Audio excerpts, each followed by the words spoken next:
10 women, one night, one door, and when it closed, 5 of them were standing on the wrong side of it.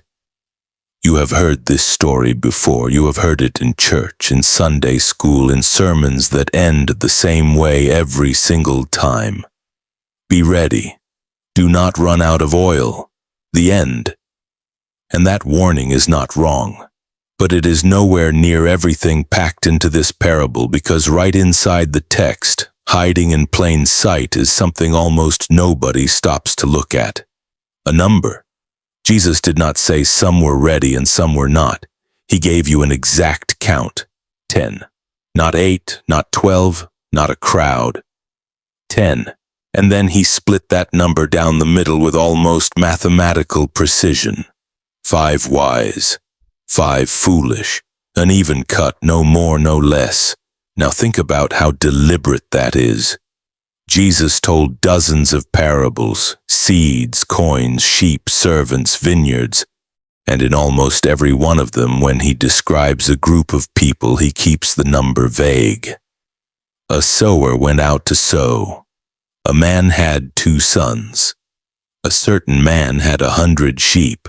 Numbers appear, but rarely with this kind of surgical precision. So why 10? Why exactly 5 and 5 instead of 7 and 3 or 9 and 1? Why not just say some were ready and some were not, the way we retell it today? That question is worth sitting with, because the answer changes everything about how this story lands. To understand it, you have to step into the world where Jesus first told it. A first-century Jewish wedding looked nothing like a wedding today. It happened in stages spread out over time.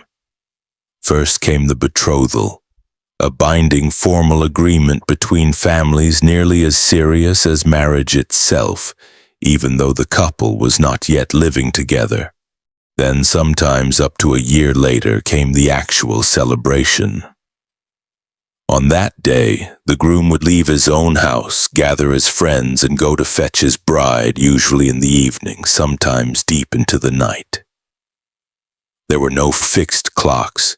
His arrival depended on final negotiations between families, the completion of a bride price, how long the celebrations at his own house had run.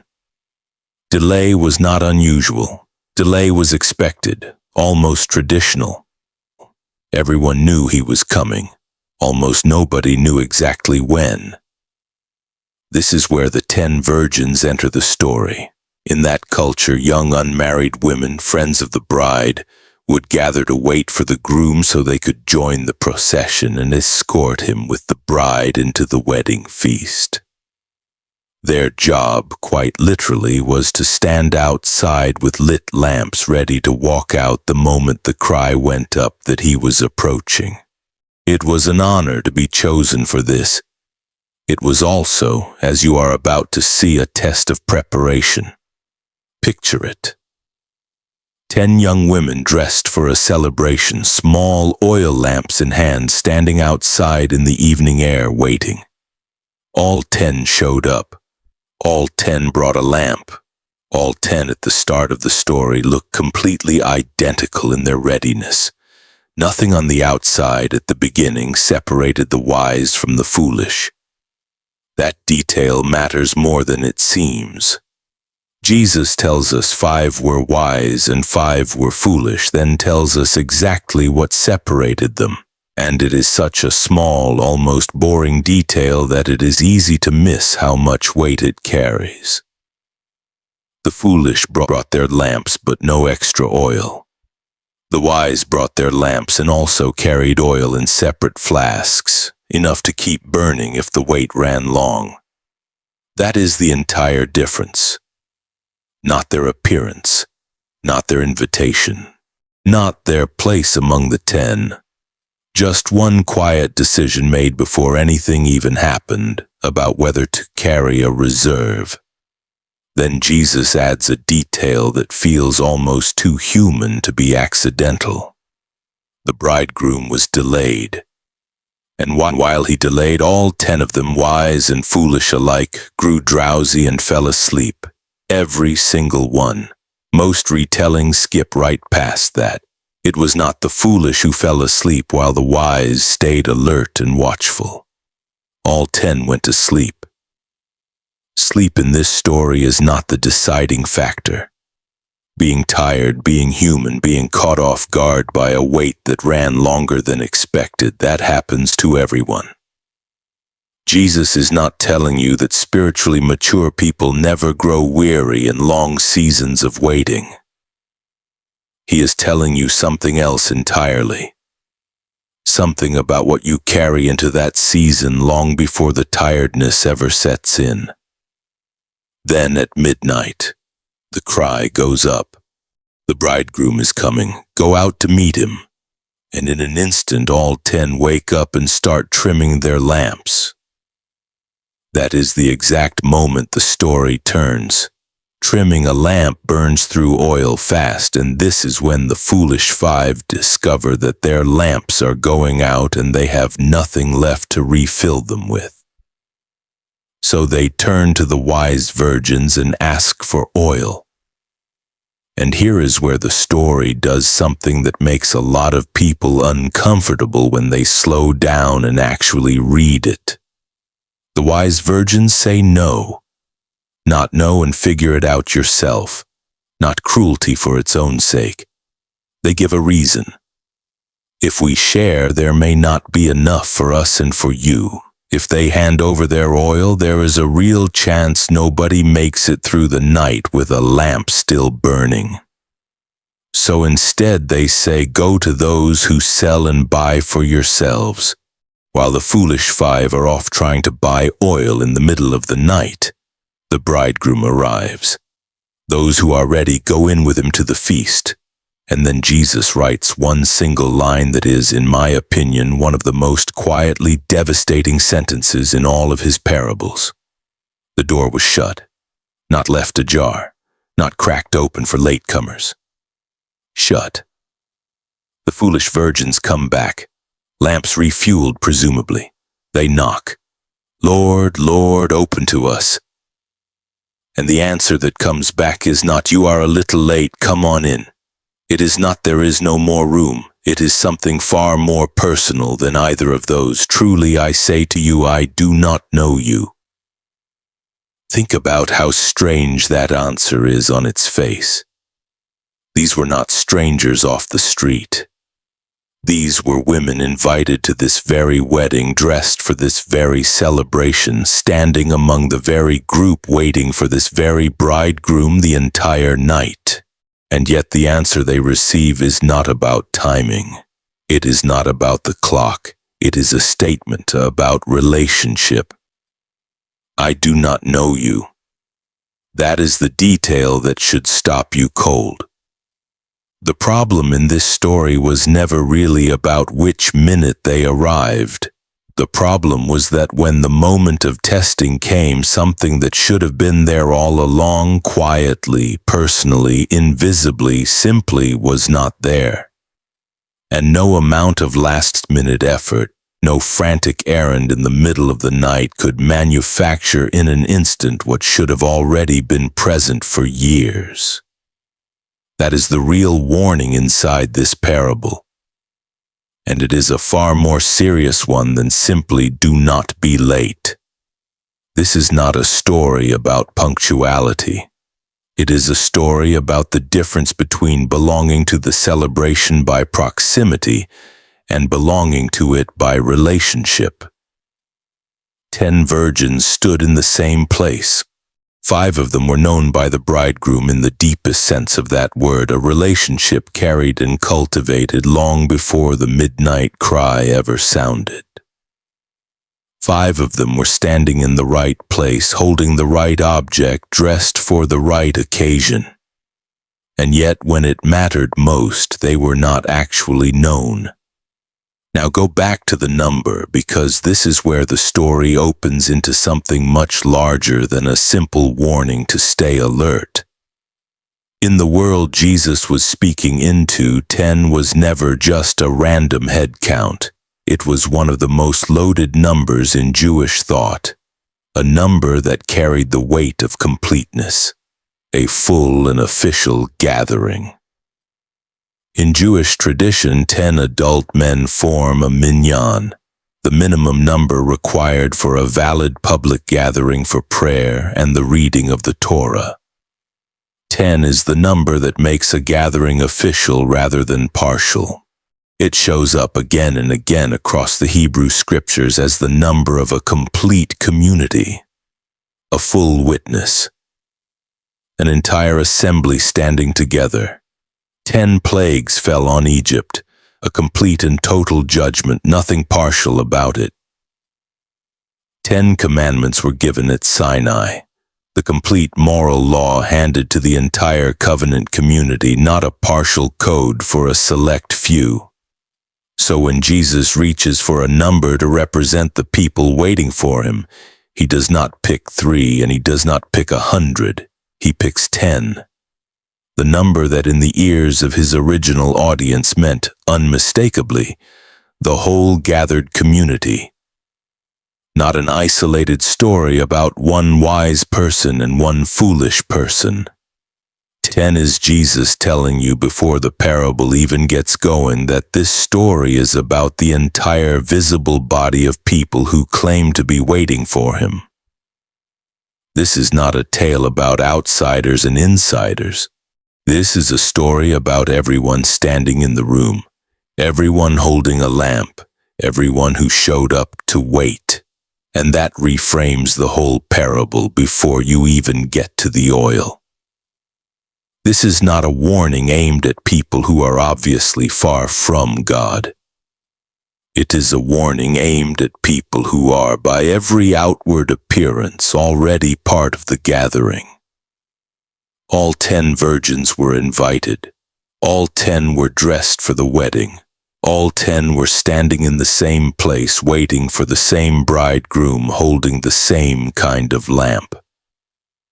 If the story were only about clear outsiders, Jesus would not have needed the number 10 at all.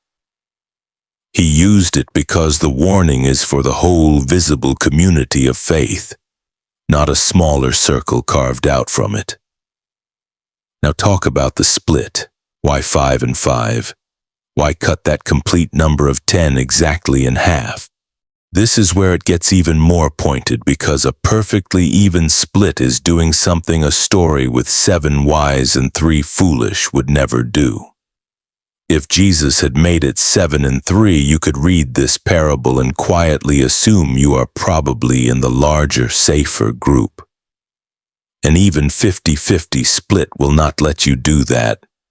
It removes the comfortable assumption that most people waiting are fine and only a small, careless minority is in danger. Jesus is not describing a story where a small, obviously negligent fringe gets left behind while the overwhelming majority sails through untouched. He is describing a story where it could go either way for anyone standing in that crowd. Half, not a minority. Half. Think about what that means for the people who first heard this.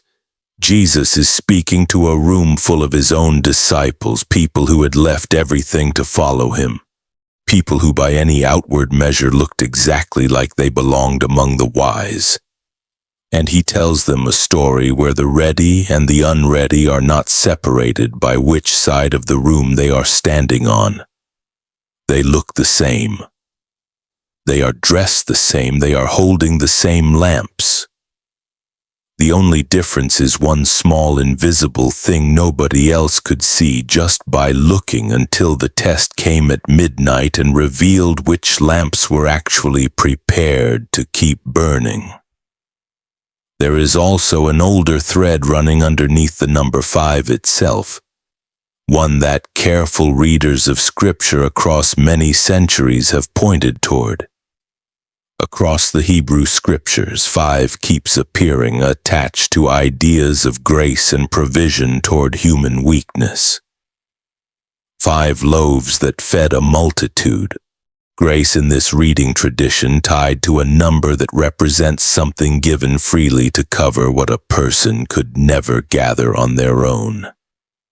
Whether or not you build a whole doctrine on that thread, and you should not lean the entire weight of the parable on it, it is worth noticing that Jesus splits his complete gathering of 10 precisely along that boundary.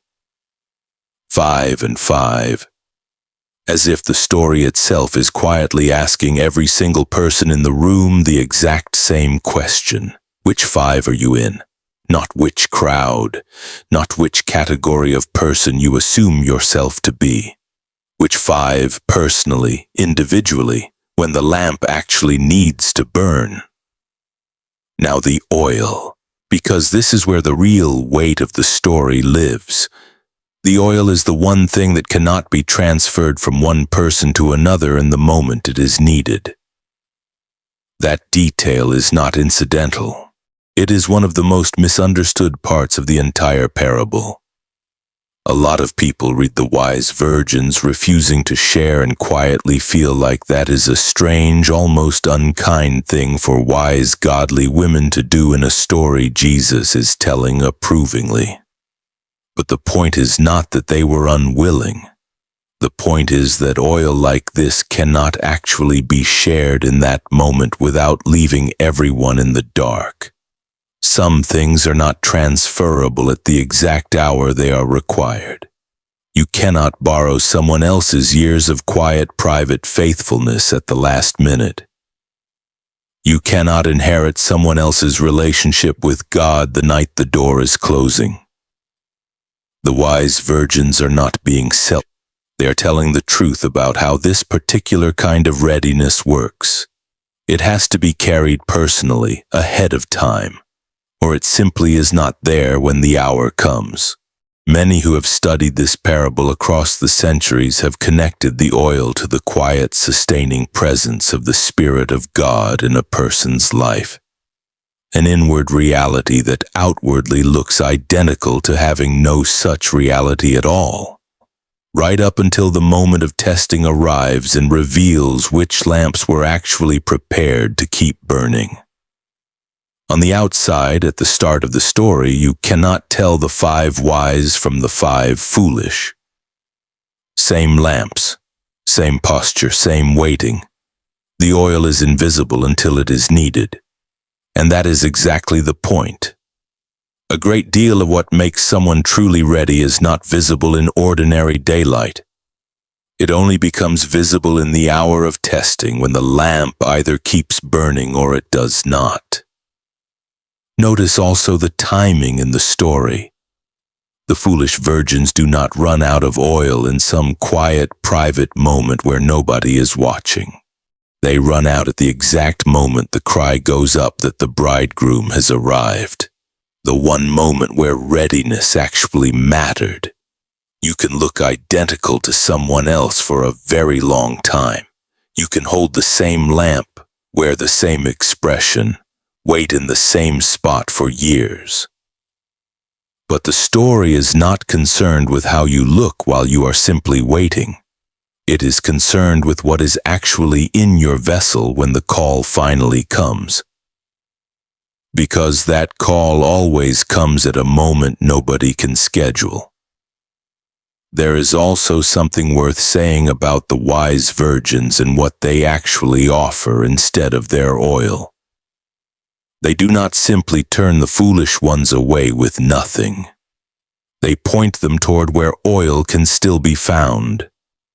Go to those who sell and buy for yourselves.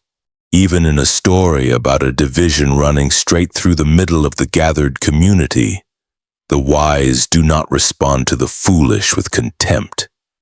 They respond by pointing them toward the one place their need could actually still be met, even if the timing in the story turns out to be too late. That detail matters if you are the kind of person tempted to look at someone else's spiritual dryness and simply write them off. The wise virgins model something better than either false comfort or cold rejection. They tell the truth about what cannot be shared, and they still point the other person toward where real help can be found. There is one more small phrase here that almost never gets its own moment, and it deserves one. Notice that the wise virgins do not say there is no way you will find oil in time. They say, lest there not be enough for us and for you. They are protecting the whole group's readiness, not just their own. In a story ultimately about a shared communal waiting, the wise are not thinking only of themselves, even in this uncomfortable moment. They understand that if they empty their own lamps to cover someone else's shortage, the entire company risks entering the feast unprepared instead of just one part of it. Sometimes the most loving thing you can say to someone is still no, especially when giving in would only guarantee that neither of you makes it through the night with your lamp lit. Now take the number and the story and set them side by side, because they were never two separate lessons. They are one lesson told twice in two different languages, the language of narrative and the language of number. 10 tells you this parable is about the entire visible gathering of people who claim to be waiting for Christ, not some small fringe group of obvious outsiders. 5 and 5 tells you that inside that entire gathering, the division between ready and unready is not a minority problem. It runs straight through the middle, and from the outside it looks almost impossible to detect. The oil tells you what actually makes the difference. A private, personal, sustained readiness that cannot be borrowed, inherited, or manufactured at the last minute. And the shut door tells you what is genuinely at stake when that readiness is missing at the hour it is required. Not a scolding, not a delay, but the sobering possibility of standing right outside the very celebration you thought you belonged to, and hearing that you were never actually known. It also helps to see where this parable sits inside the larger conversation Jesus is having. This is not a standalone story floating on its own. It comes in the middle of a long section where Jesus is answering his disciples' question about what will signal the end of the age and his own return. Right after the parable of the 10 virgins, he tells another story about a master who gives his servants different amounts of money before going on a journey and comes back later to see what they did with it. And right after that, he describes a final scene of separation where an entire gathering of people is divided based on what their lives actually produced. 3 parables, one right after another, each one wrestling with the same underlying question. What does it actually look like to be ready for someone whose return you cannot schedule? Seeing the 10 virgins sitting inside that sequence changes how you read it. This is not an isolated, slightly frightening story Jesus told once and moved on from. It is the first movement in a 3-part teaching about readiness, about stewardship, and about what a genuine relationship with him actually produces over time. The 10 virgins give you the picture of private internal readiness. The parable of the servants and the money gives you the picture of active stewardship, of doing something with what you have been given rather than simply waiting passively. And the sheep and the goats gives you the picture of the fruit that readiness eventually produces in how you treat other people. Put side by side, the message is not simply wait quietly and hope for the best. It is wait with your lamp filled, work faithfully with what you have been given, and let both of those things show up in how you actually live.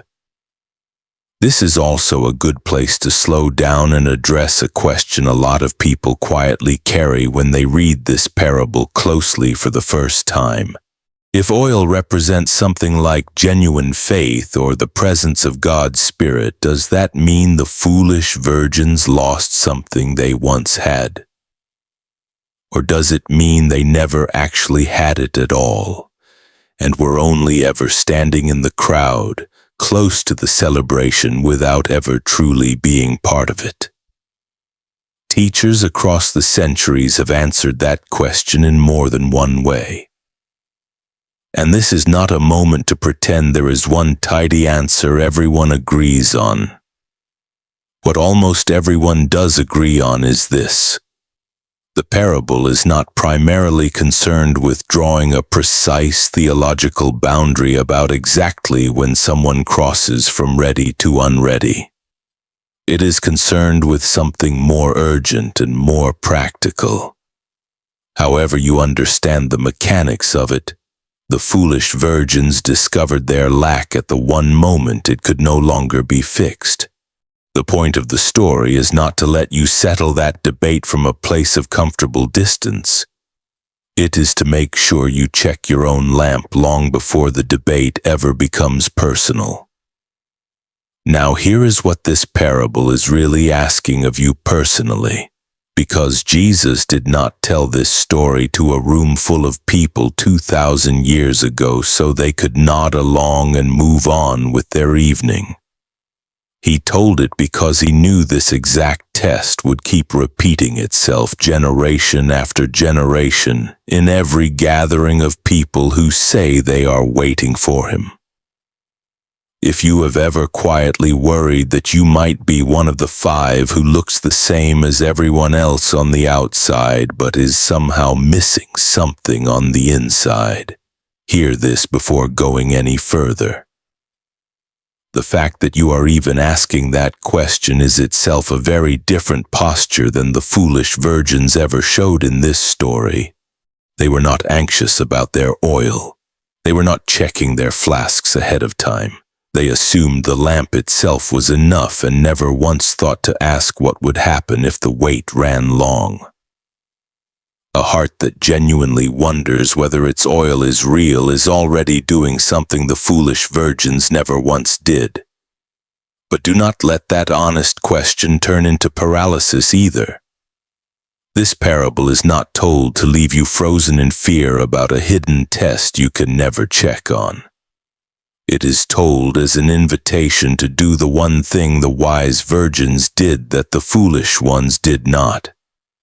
They built their reserve before the wait ever began. Not in a moment of panic. Not the night the cry went up. Quietly earlier in the ordinary, unremarkable days before anything dramatic happened at all. Their preparation was not a single dramatic decision made under pressure. It was a long series of small, private, unglamorous choices to carry a little more than they strictly needed for that day alone, because they understood the wait might run longer than anyone expected. And that is really what this parable is asking every person who has ever heard it. Not are you afraid, but what are you carrying quietly in the ordinary days before anything happens? The faith that is only ever activated in a crisis, never cultivated in the daily and the mundane, is precisely the kind of lamp that looks fine right up until the hour it is tested. But a faith that has been fed steadily, quietly, personally, long before any midnight cry ever sounds, is the kind of lamp that keeps burning precisely when it matters most.